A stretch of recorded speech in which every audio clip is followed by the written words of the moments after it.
हम प्रसन्नता से जीना चाहते हैं या छोटी छोटी बातों में उदास होकर स्वयं को दुखी करके जीना चाहते हैं, ये हमें अभ्यास भी करना पड़ेगा और इसके लिए निर्णय भी करना पड़ेगा। एक महान संत हुए हैं, जब उनको लोग देखते थे तो वो हर समय मुस्कुराते रहते थे। तो लोगों ने उनसे जाकर के पूछा कि एक बात बताइए, आप इतने खुश कैसे रह सकते हैं?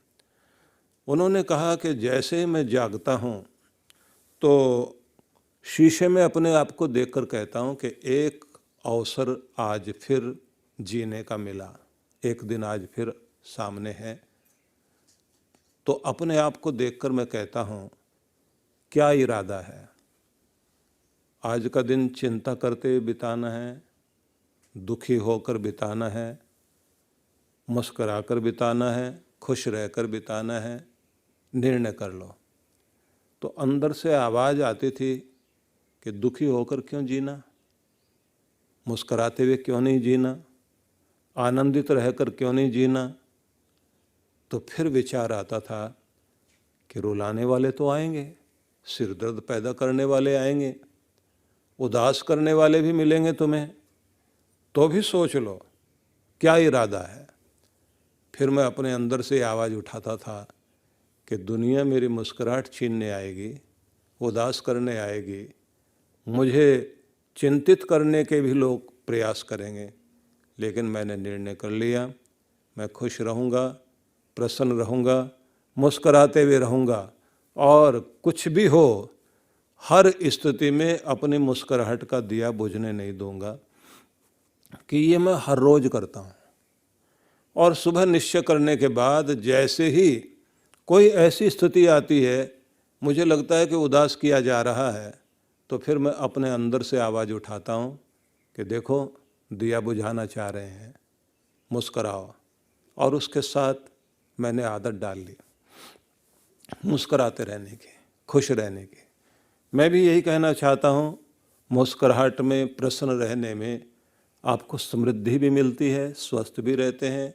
और समृद्धि का मतलब भी यही है, धन का मतलब भी यही है कि जिससे आपको खुशी मिले।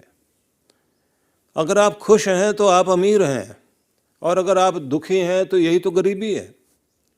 अगर आप अपनी ज़िंदगी से संतुष्ट हैं तो मानना चाहिए कि हम अपने जीवन में संपन्न हैं, प्रभु की कृपा है। और अगर हमारे पास धन भी बहुत है लेकिन उसके बाद भी हम दुखी होकर के जी रहे हैं, तो मानना चाहिए कि हमारे जीवन में उदासी आ जाने का कारण कुछ भी रहा हो, लेकिन इसी को दरिद्रता मानते हैं, इसी को गरीबी माना जाता है। कहा जाता है ना कि 9 महीने में भगवान ने मनुष्य के शरीर की रचना माँ के गर्भ में कर दी।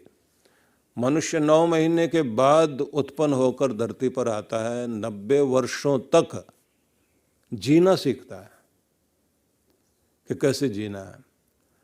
90-100 साल तक उसको यही पता नहीं लग पाता कि ऐसे जीना था या वैसे जीना था।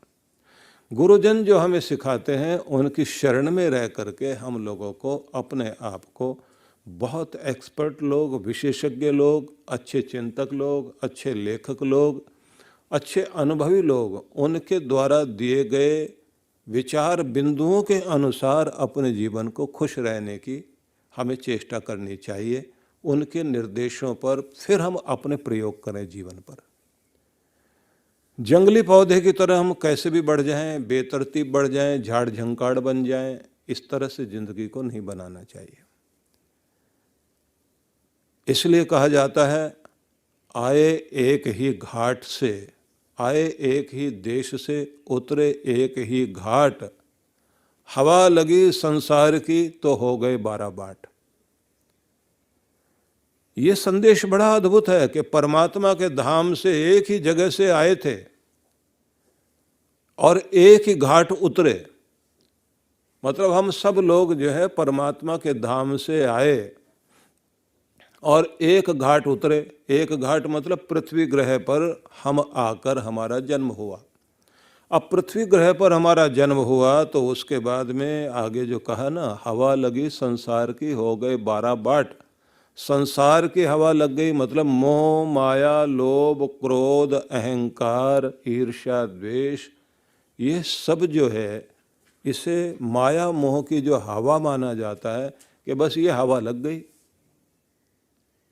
मतलब ये कि जहाँ से आए थे वहाँ तो तुम पवित्र थे, हर समय खुश थे, आनंद में थे, प्रेम पूर्ण थे, पूर्ण पवित्रता थी, लेकिन जैसे ही इस घाट में आकर उतरे तो यहाँ की हवा लग गई। लोग कहते हैं ना, आजकल भाषा चलती है ना कि इसको हवा लग गई है। अब हवा लग गई मतलब किसी ने अपने रंग में रंग लिया, किसी ने अपने वातावरण में इसका दिमाग खराब कर दिया। तो हवा लगी संसार की, मतलब संसार की हवा कौन सी? माया मोह ममता वात्सल्य तो चाहिए, वात्सल्य चाहिए जीवन में, लेकिन वात्सल्य मोह ना बन जाए, आसक्ति ना बन जाए। प्रेम चाहिए जिंदगी में, लेकिन वो ऐसा पक्षपात ना बन जाए कि आप न्याय करना भूल जाएं।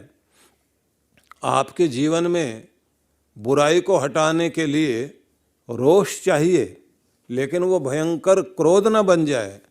आपके जीवन में वह वस्तुओं का संग्रह करना, अपने धन को संभाल कर रखना, वो गुण तो होना चाहिए, लेकिन वह लोभ न बन जाए।